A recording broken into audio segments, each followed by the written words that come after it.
Amigos de Rock, me encuentro con Ramón de Dayseeker. El día de hoy los vamos a entrevistar, pues Dayseeker se va a estar presentando en nuestro país el 13 de marzo. So, Ramón, I was wondering, this is your first time coming to South America. So, what excites you the most about coming to South America? Immediately the food. Very excited Food. to have the food over there. Obviously, meeting the people, the fans that are coming out to the shows, just because we never thought in our music career that we would play go this far and play in Chile, Mexico, Colombia, all these places. So, what excites you the most is the food that do you know any classical food from Chile? Oh man, no, I'm just gonna say all of it. So you're just curious about what you're gonna eat here. Yeah, and I'm curious still on the coffee. If the coffee's good over there. Maybe, I don't know. Yeah. Maybe. So you're gonna come in March. You should definitely try grapes here. March is Okay. season of grapes, and they are really tasty and really sweet. I heard it's Uh, hot there right now too. yeah. So glad to initial answer to know that you're excited about the food, but also great. So, did you expect to have such a dedicated fan base outside of North America and Europe? No, no, we didn't expect this, and we're very thankful that this tour is happening, and then that we're bringing Rain City with us. We're already good friends with them, so like the chemistry is already there, and I'm excited too because I'm going to see some relatives in Mexico that are coming out to. Yeah. Oh, so yeah, when we start the tour, the Latin Americans, we hit Mexico first, and then I got my dad coming out to one of the shows, and he's never seen a Dayseeker show before. Oh, so that's very exciting. Yeah, it is. Well, since you mentioned your family, I looked a little bit into your Insta and I found that you have your own family. And I do. I was wondering what is it like to travel and maybe be far away from them? Does that affects you or helps you do your job at the stage? Yeah, it does. It does help me when I travel because to take my job serious because I'm taking time away from my family. So I got to make sure I'm doing my part in my job 100% and know I have like a reason like why I'm doing this, like why I'm grinding out here with little sleep and stuff like that when we're touring. And it does get hard at times at home when I'm gone, especially like with my little girl. My daughter, she just turned 6, and I know there's times where she'll miss me when I'm gone, and she'll get frustrated and then take it out on mom. Um, I'm thankful for my wife too. She's out here grinding half the year as a solo parent, and Yeah. so I'm very thankful for that. I feel like we have a good system right now where like because my wife works from home, I'll be gone months at a time. To come back, usually when I'm home, usually just kind of making up for lost time and spending a lot of time with my kid. I'm kind of like yeah. When I'm not touring, I'm usually just a hermit at home, just a stay home dad. Great. Do you think she listens to Dayseeker songs when she misses you? Oh, dude, yeah. She loves the music, and she loves going to the concerts. Any local show that we would play here, um, she'll come out to the shows. She'll have her outfit ready, and then like her headphones, and just rocking on dancing. The last concert we had a holiday show here in House of Blues, and she was telling me how she wanted to go in the mosh pit. I was like, you can't do that. You're only 6. You're gonna get trampled. Like people are gonna just jump. But yeah, maybe in time when she's a little older, maybe we can get like some front row seats. Well, you gotta start them young. Yeah, and it's funny too. Yeah, I'm probably setting the bar really high for her because now she's experiencing the backstage, the green rooms. So hopefully it doesn't become a habit where like she expects that for any concert she goes to. Great, I'm glad. And since, well, your little one gets identified with Dayseeker songs, what do you think are the most important part of how fans feel identified with the Dayseeker songs, and how does it helps them to cope with the everyday issues, problems, or whatever they feel. I mean, to for the songs they're very relatable for struggles that people have gone through. So it's just kind of a reminder that like you're not alone. You know, people. I feel like when we're playing at the venues, people are there for all for the same reason, just to like release some emotions and sing some sad songs. And I noticed too at these shows the age difference. Like I noticed like when we do the VIPs, the meet and greets, we I noticed kids bringing their parents or parents bringing their kids to the shows, vice versa. And it's just like it's cool to see a huge, wide range of audience at the concerts. Great. Yeah, I think I know Dayseeker has been active since 2012, Mm-hmm. but your numbers recently went really up with Sleep Talk, which has 68 million streams on Spotify. Without Me has 33 millions, and your feature with Rain City Drive has 26 million streams on Spotify. So, what do you think changed within the band that was reflected on the numbers? When Sleep Talk came out, it was kind of like our last chance of like, all right, if this doesn't get popular, then like, you know, we're calling it quits. Like, because we went more of a pop direction. The songs were more pop structured uh, material, and we still kept the heaviness with the low tuning and you know some breakdowns here and there, some riffs. But I felt like going on that pop direction kind of widened the audience. You know, it got us more radio play, and during that time was the beginning of Sleep Talk was kind of interesting because when the album came out a month later, COVID happened, and so we were just trying to figure out what to do. We couldn't do tours, we couldn't play shows. I think we did like we did a live stream concert that was interesting, where people would just buy to view it online. I don't know if I don't. Did you ever see a concert online during the pandemic? I did. I Yeah. actually bought one, but the experience it's quite different. Yeah, it was right. It was so weird. But during COVID, I noticed that the album Sleep Talk was had time to marinate. But so when we were able to play shows after COVID, we noticed a huge difference of people like participating, singing all the lyrics. You know, I guess COVID was kind of a blessing in disguise where it kind of made people like re want to go like go back to shows because it was taken from them and want and Yeah, yeah.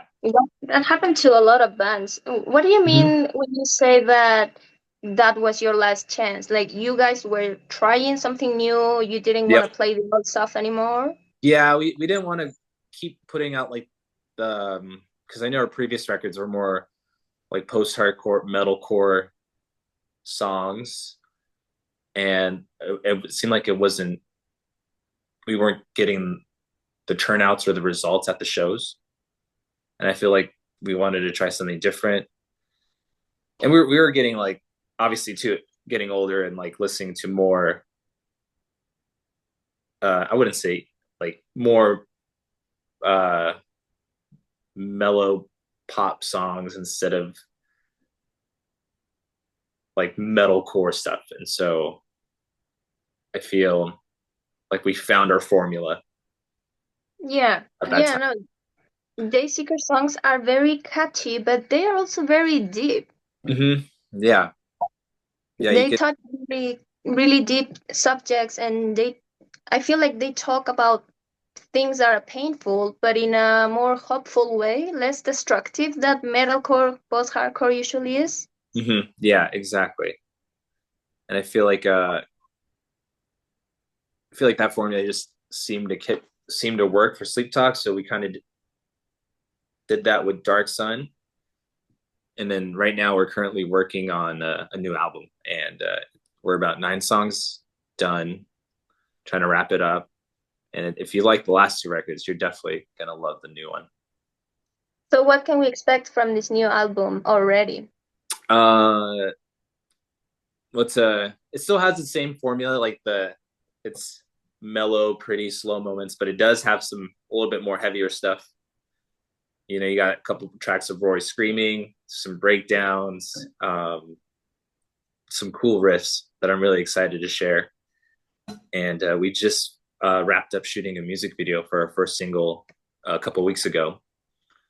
Um, Amazing. yeah, yeah. We went through this director named Jensen, and he did a bunch of cool. He did the recent Architects video. You work with Jensen? No, and Yeah, yeah. He did like all like Falling in I Reverse. When can tell that video is going to be already amazing. A lot of it was CGI or not. oh, it was really cool shooting it. We did it we shot on a movie set, and it was massive production. I never experienced anything like it. That is awesome. I follow Jensen's work for a long time now. I'm studying the same as he is, so Oh, I know I'm really? familiar with his work. Yeah, Dude, yeah, I he's a great director. He was I met him that day, the day of the shoot, and he was really cool. And there's a lot of people on the set just like helping out to yeah, make the video happen. he has a big team. So speaking about teams, what do you as a team with Dayseeker, do you guys had any recent experience that inspired writing this new album? Um, yeah, you know, after like touring, we did a big world tour, going through like Japan, Australia, and the UK, Europe. So we spent a lot of time together, listened to a lot of songs that we all enjoy, and yeah, I guess for like the new record, yeah, it's a lot of like of how can I put it in words? Relationships that we had with other friends. Um, oh man, it's a little bit darker. I know Rory said a little bit sexier, I guess you can say. Okay. Uh, the more baddie core realm that people keep saying. Okay. Yeah, Interesting. I think it's hard to put it in words than just it'd probably be a lot easier just to show you the new stuff, you know. But we're gonna have to wait for that. We will be waiting. So, Ramon, what I saw that you joined the band around 2017. Mhm. What did you do before that? I was in another local band at the time, and it was more of like metalcore.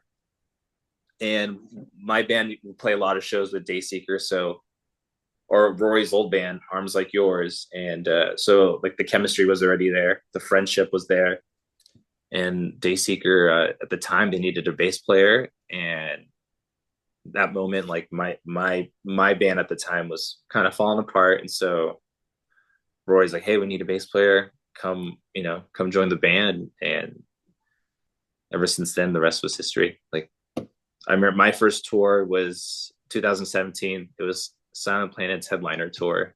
Everything was sound. I feel like that was the name of it, but it was a cool experience, and then everything went great. Like obviously the chemistry was there, like I said, because you're with in a band. Like at first, like you're in a van with them, sleeping on like uh asking for like sleeping at small hotel rooms or trying to find a place to stay, asking a fan like, hey, can I crash in your living room, sleeping in the van, long drive. So definitely that's key to have a good relationship with your bandmates Sure. to to for the long run. What does it feels like to be in that moment where you have to take a leap of faith and risk everything and knowing years later that it was all worth it, but back then you didn't know that? um I mean, I just kept going because at the time I love doing music and hanging out with my friends, and yeah, there it was very rough. Like the payout wasn't as good. Like in the beginning of the when I joined Dayseeker, we would just walk out with a couple $100, not much, to make a living. So I was a barista part time too. So when I was not touring, I was just working in coffee. Um, but yeah, it was a lot of grinding, a lot of like just like overnight drives, Um, I remember this one point we were playing a show in Chicago, and Rory and I were taking shifts driving the van, and we got to the venue.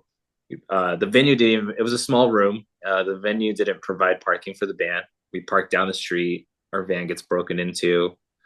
So like all of our stuff, my passport, all the clothes I had were gone. And I remember just like that night was really hard for us just because we lost. Luckily the gear wasn't stolen, but all of our personal belongings. But Rory and I slept in the van that night just to keep an eye because there was just a massive broken hole or window was just shattered. And so we put a trash bag over it, and it was rainy, it was cold, and we were just freezing in the van. It was really hard. We are just like, oh my God, this is so tough. That was like Yeah. a really rough patch for us too. But other than that, like we got through it, and now we have a whole crew. Like besides the band, there's another whole crew to help us to make the show happen. And this band just grew ever since that happened. Well, you must be really glad that you didn't give up after all. Now your upcoming first tour from to Latin America, South Yeah. America, and countries you've never visited before. So I'm glad that you didn't give up because you guys actually have been giving us really good music with the last two albums of Dayseeker. Hell yeah. Cool. Thank you. You're welcome. So, as a final questions, this is something I love to ask people I interview. How do you personally connect with the music of Dayseeker, and what parts of you are in it? Oh, what connects with me with Dayseeker? Uh, What parts of you are in the work that you put out there?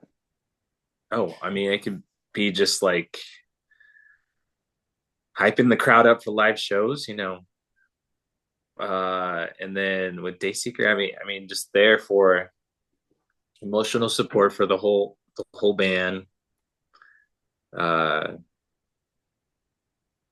mean, me personally, I'm just trying to put it in words. It's an interesting question. Yeah, I get that a lot.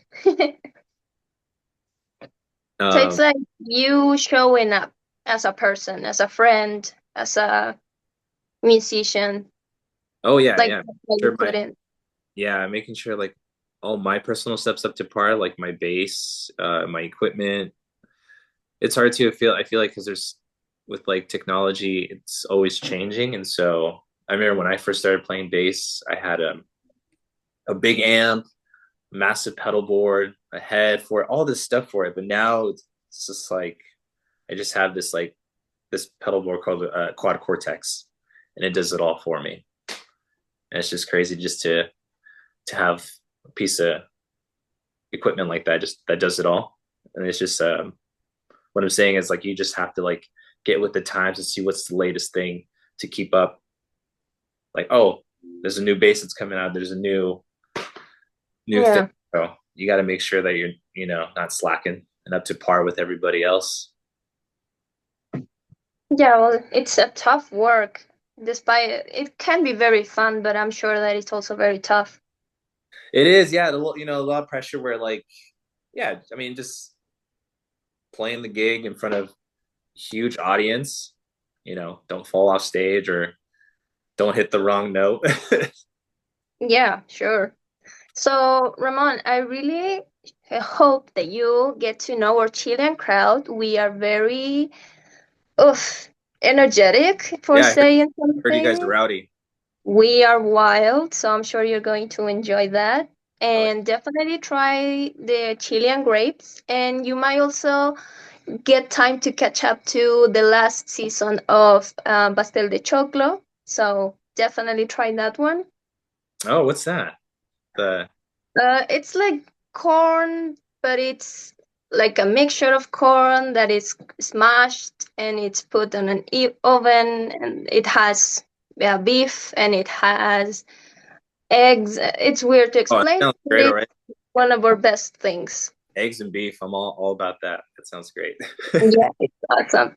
So we really hope that you enjoy the show in Chile, and thank you so much for this interview. Oh yeah, I hope you guys enjoy the show. We will definitely do so. Yeah, So, it'll be a killer show. yeah, greetings to your family and your little one, and I hope she doesn't miss you too much. Oh no, she won't. She'll be thrilled. Because I think this one's like 2.5 weeks, so it's not like I'm gone for like 6 weeks, but it'll still be fun. I'm glad. So, thank you, Ramon. Take Thank care, you. and again, I hope you enjoy the show here playing for Chile. Thank you. Ciao. Bye.